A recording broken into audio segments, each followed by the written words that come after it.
He handed her a $5 tip and a pamphlet for a GED program, telling her that with a little hard work, she might one day manage the store instead of just working in it. He didn't know that the laundromat lady had just closed a $40 million leveraged buyout of the entire franchise chain that morning.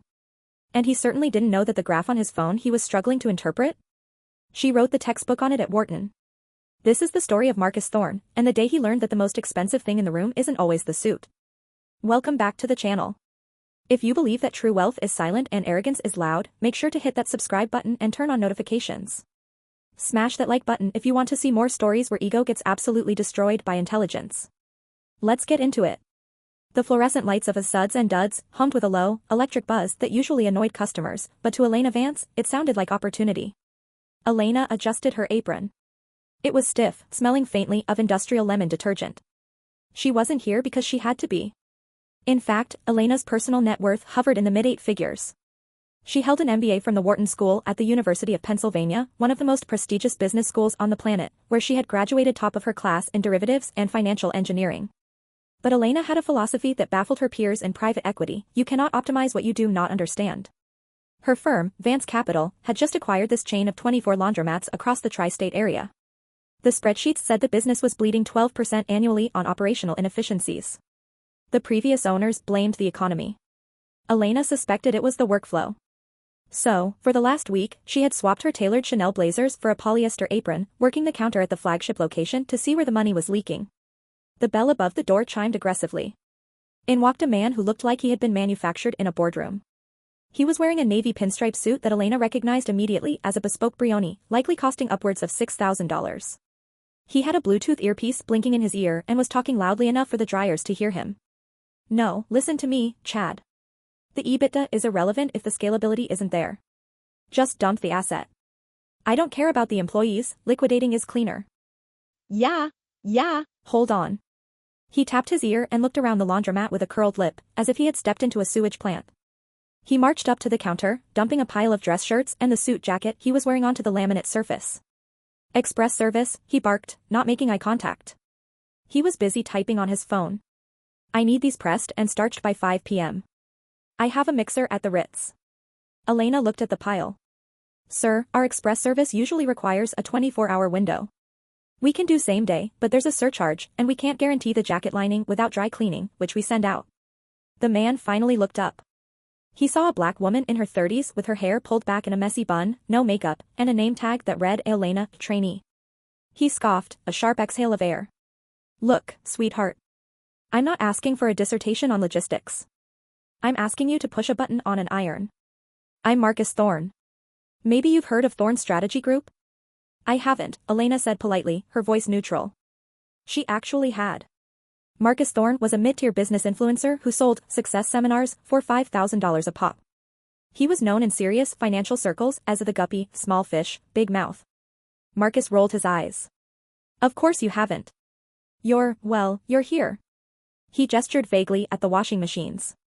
Look, just get it done. I'll pay double whatever the little sign says. Elena began tagging the shirts. As she worked, Marcus didn't leave. He paced the small lobby, continuing his loud conversation on the phone. Chad, you don't understand leverage. You leverage the debt against the equity. It's basic economics. God, it's like talking to a toddler. He hung up aggressively and sighed, looking at Elena. Rough day? Elena asked, purely to be polite. Marcus leaned against the counter, checking his Rolex. You wouldn't understand. High-level finance. Stress levels you can't imagine. Try me, Elena said, a small smile playing on her lips. I'm good with numbers. Marcus laughed. It was a genuine, condescending laugh. Darling, counting quarters for the coin machine isn't exactly a numbers in my world. I deal with macroeconomic trends. Supply and demand curves. The velocity of money. Elena paused her tagging. Velocity of money? You mean the frequency at which one unit of currency is used to purchase domestically produced goods and services within a given time period? Marcus blinked. He looked at her, stunned for a split second, before his ego patched the hole in his reality. Someone's been watching YouTube videos, he sneered. Memorizing definitions isn't understanding business. Business is about instinct. It's about pedigree. He reached into his briefcase and pulled out a glossy brochure. He slid it across the counter. What is this? Elena asked. It's a scholarship program I sponsor, Marcus said, puffing out his chest. The Thorn Initiative. We help people like you. Underprivileged. Uneducated. We get you into night classes at the community college. Teach you the basics. Bookkeeping. How to write a resume. Get you out of. He waved his hand at the laundromat. This. Elena looked at the brochure. It was full of stock photos of people in suits shaking hands. You think I need saving, Marcus? I think everyone deserves a chance to climb out of the hole, Marcus said benevolently. I'm having a seminar tonight. Before the mixer. It's usually $500 a seat, but, tell you what. If you get my shirts done perfectly by 5 o'clock, I'll give you a pass. Free of charge. You can sit in the back and take notes. Might learn something that gets you a manager position one day. Elena looked at the man. She thought about the board meeting she had next week. She thought about her thesis at Wharton on asymmetric information in emerging markets. And then, she thought about how boring her Tuesday night was going to be. Okay, Elena said. I'll be there. The seminar was held in a rented conference room at a local hotel. There were about 50 people there, mostly young, eager entrepreneurs hanging on Marcus Thorne's every word. Elena sat in the back row, wearing a simple black turtleneck and slacks. She blended in. Marcus was on stage, pacing back and forth with a headset microphone.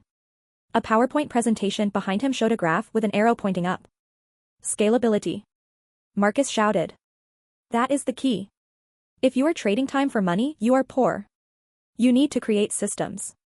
You need to outsource the grunt work to the grunt workers so you can be the visionary. He scanned the crowd and spotted Elena. He smiled that oily smile. We even have a special guest today, Marcus announced, pointing a laser pointer at her. Elena, stand up. Elena stood up slowly. The room turned to look at her. Elena works at a laundromat, Marcus told the crowd. She presses shirts. Today, I gave her a challenge. I told her if she did a good job, she could come here and learn how the other half lives. Elena, what's the biggest lesson you've learned so far tonight? Elena looked at Marcus, then at the screen behind him. Well, Elena said, her voice clear and projecting perfectly without a microphone, a skill she learned pitching to venture capitalists.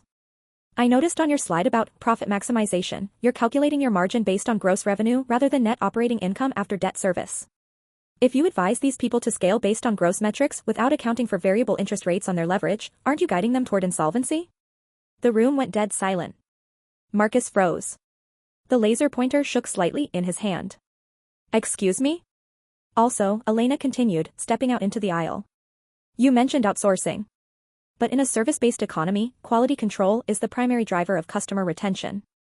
If you outsource the grunt work without vertical integration or strict QA protocols, like, say, ensuring a suit jacket isn't scorched, you increase your churn rate. High churn kills scalability faster than low margins. A young man in the front row whispered, "Whoa." Marcus's face turned a shade of crimson that clashed with his tie. That's a lot of big words for a washerwoman. Where did you hear that? Wikipedia? Wharton, Elena said softly. What? The Wharton School, Elena repeated. Class of 2015. I wrote my thesis on the very economic principles you're butchering on that slide. Marcus laughed nervously. Okay, very funny. You're a plant, right? Did Chad send you? Is this a prank? He walked down the stage steps, approaching her to intimidate her. Look, honey. You can memorize a few buzzwords. But do you know what it takes to run a real company? Do you know the pressure of $1 million decision? Actually, Elena said, checking her watch. I have to go. But to answer your question, yes. I'm Elena Vance. CEO of Vance Capital. She reached into her purse and pulled out a business card. It was heavy stock, cream-colored, embossed with gold. She handed it to him. Marcus looked at the card. His eyes widened. Vance Capital was a private equity shark. They bought companies like his for breakfast and sold them for parts. You own Vance Capital? Marcus stammered. I do, Elena said. And as of this morning, Vance Capital owns the Suds and Duds franchise. Which means, Marcus. I'm the one who pressed your shirt. The silence in the room was heavy, suffocating. I was working the floor to audit the operational efficiency, Elena addressed the room, turning her back on Marcus. And I found a major inefficiency. We spend too much time catering to customers who treat our staff with disrespect while demanding discounts. She turned back to Marcus. Consider your account with us closed, Mr. Thorne. We won't be processing your laundry anymore. I suggest you learn how to use an iron. It's good for character. It teaches you that no work is beneath you. Elena turned to leave. The room was stunned. Wait. Marcus called out, panic rising in his voice. The Elixir at the Ritz was actually hosted by the local Chamber of Commerce, and he knew Vance Capital was the primary sponsor. Elena, Ms. Vance. I didn't know. If I had known who you were, I would have. Elena stopped at the door. She didn't turn around. If you had known who I was, you would have treated me with respect, she said. And that, Marcus, is exactly why you will never be truly successful. Character isn't how you treat your investors. It's how you treat the janitor. She walked out. The story traveled fast. In the business world, reputation is currency, and Marcus Thorne's currency had just crashed.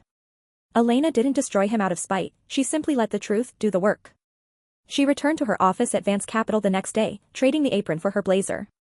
But she made changes at the Laundromat chain. She implemented a scholarship fund, a real one, for her employees, fully funded, covering degrees from nursing to engineering. 6 months later, Elena was the keynote speaker at the Global Economic Summit. As she looked out at the sea of faces, CEOs, world leaders, innovators, she spotted a familiar face near the back. It was Marcus. He wasn't in the VIP section. He was in the general admission standing area. He looked tired. His suit fit a little less perfectly. Elena began her speech. We often talk about value in this room, she began, her voice echoing through the hall. We talk about P/E ratios and ROI. But the greatest missed opportunity in business is the undervaluation of human capital based on bias. She made eye contact with Marcus across the room. I recently met a man who told me to stick to folding shirts, she said. The crowd chuckled. He thought that because I was working with my hands, I couldn't possibly work with my mind. He mistook a role for an identity. She paused. Never confuse your position with your worth. And never assume that the person serving your coffee, or parking your car, or washing your clothes, doesn't know something that could change your life. True leadership is recognizing genius in the unexpected. Arrogance is just ignorance wearing a suit. The applause was thunderous. Marcus didn't clap. He simply lowered his head and walked out the exit.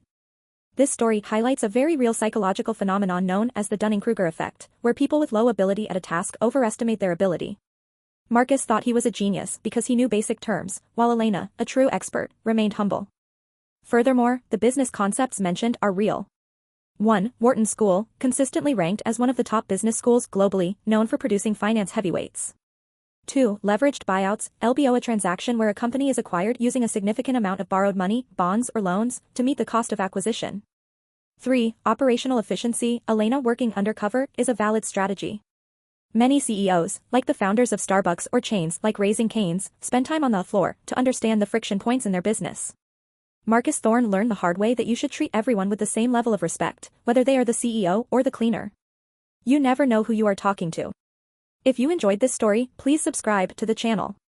We drop news stories every week about justice, business, and the human experience. Comment below, have you ever been underestimated by someone arrogant? How did you handle it? Thanks for watching, and remember, stay humble, or life will do it for you.